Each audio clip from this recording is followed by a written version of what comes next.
I love some of the drum kits that are out there today, but I miss the dynamics of breaks and of natural sounding drums. But programming those sounds to be dynamic and finding multiple variances of the same sound to program them into the same kit took forever. I'd spend sometimes 2 days just programming sounds before I even started to play and make a beat. So when I'm on stage, I want to be able to hit a sound and it make the speaker explode. But I also want it to be convincing. I want it to sound like a real drummer. So I've been afforded a lot of awesome opportunities as someone who almost 20 years ago started taking his drum machines on stage and performing with them. I'm DiViNCi, and we're here in Brooklyn at Rolly.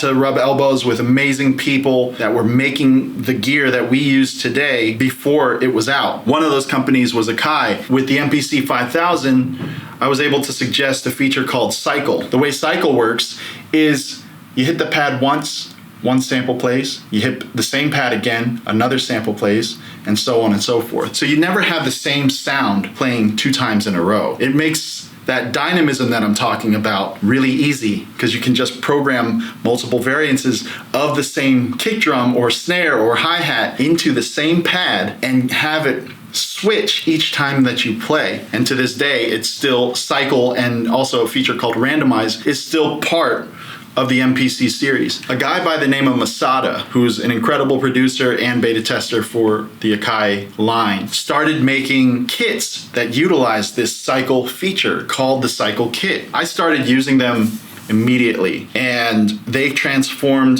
my live show. They transformed the way I produce. It actually made me feel like I was cheating to have these kits that were just so well programmed. Problem was, I wasn't really using MPCs anymore. I was mainly into Ableton by this point, and I really wanted the ability to be able to use these Cycle kits in Ableton. So I did some research and I figured out how to take these Cycle kits and adapt them into an Ableton drum rack. I reached out to Masada, the creator of the Cycle kit. I showed him what I did with his kits to adapt them and port them over to the Ableton format, and he loved it. And I was like, hey man, let's work something out where we can share this with the Ableton community. What do we have here? I love the 64 pad layout. I wanted to take this 16 pad layout that I used to use and just multiply it by 4 so I could have access to multiple different combinations of sounds that I otherwise couldn't on a 16 pad format. Within these 64 pads is over 200 meticulously sampled and layered sounds. So you're looking at 64 pads, but what you're hearing is much more than that. Each time you hit a pad, it's cycling between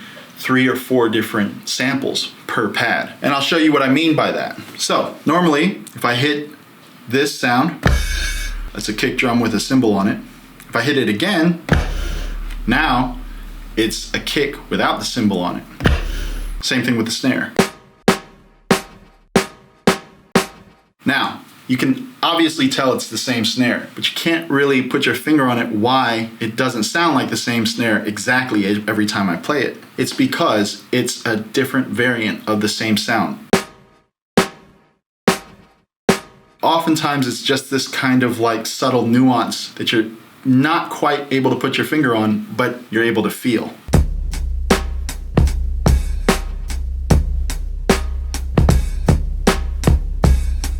You get something that no matter what you play on these pads, it sounds like a drum break.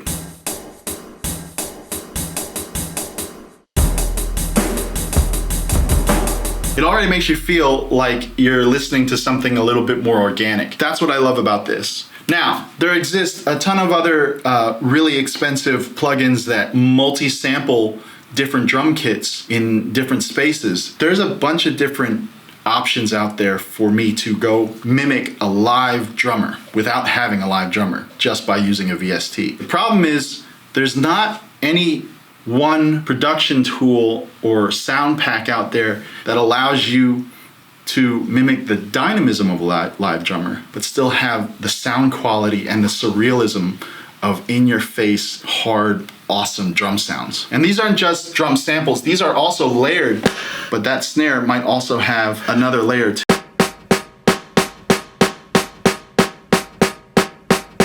There's 2 layers of sounds accessible by the macro knobs here, and you can adjust the volumes of each independently, as well as a 3rd layer for the 808. Saturation on the 808. Saturation type. Saturation drive.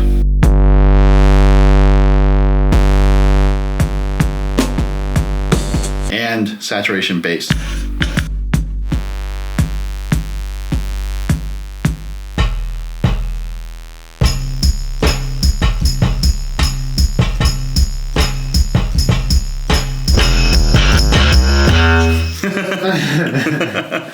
So the other cool thing, if you own an Ableton Push, I didn't want it to just look cool or pretty while it does. I also wanted the looks to have some sort of functionality to it as well. All of the different pads here have a specified color. All the kicks are orange. All the snares are this kind of teal color. All cymbals are yellow. And then these kind of miscellaneous and percussion sounds are 2, 3, 4.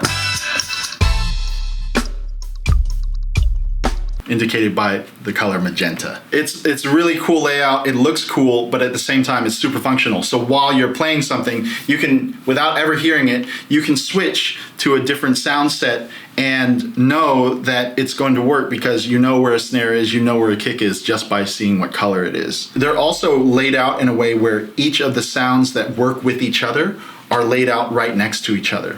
So if you have this, if you go right next to it, that's a snare that's definitely going to work with that kick.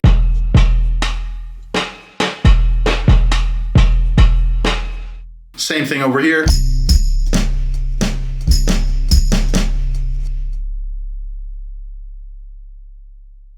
Their corresponding kick and snare sounds. Again, the layout is really intuitive in that all the sounds that you know are going to work together are next to each other. In addition to the 8 macros that control just the cycle rack, drum rack itself, I also included effects that I created just for these sounds. So each one of these knobs controls its own multi-effect.